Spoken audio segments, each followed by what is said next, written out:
Hello, bonjour. Je vais parler d'une actrice afro-américaine. Je vais parler de Nia Long. Nia Long est une actrice célèbre dans les années 90, une bonne actrice, en tout cas connue dans le milieu international et afro-américain et tout ça. Donc je parle d'elle aujourd'hui parce que je veux parler d'amour. Elle a récemment déclaré qu'elle abandonnait les hommes, que c'était terminé et qu'elle ne voudrait plus avoir une quelconque relation avec eux.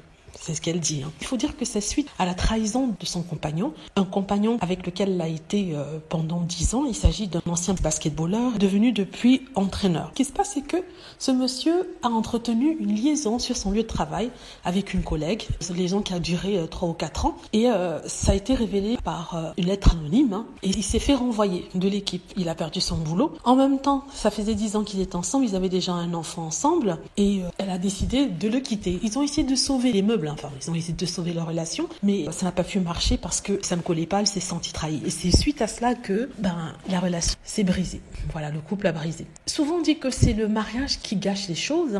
Il y a des couples qui se marient puis qui divorcent et certains nous disent en fait que non, c'est le mariage qui gâche les choses. Il vaudrait mieux vivre ensemble, vivre comme ça et c'est mieux. Bon, ici on voit que ce n'est pas forcément le cas. Donc que ce soit sans mariage ou avec mariage, quand un homme vous trompe, il vous trompe, il n'y a rien d'autre à faire. Voilà, certains ont dit qu'elle aurait pu rester avec lui parce que vous savez, les hommes font une erreur, mais il y a des choses comme ça qu'on peut accepter comme on peut ne pas accepter. Personnellement, je suis du genre à partir, donc je ne reste pas, elle aussi, apparemment.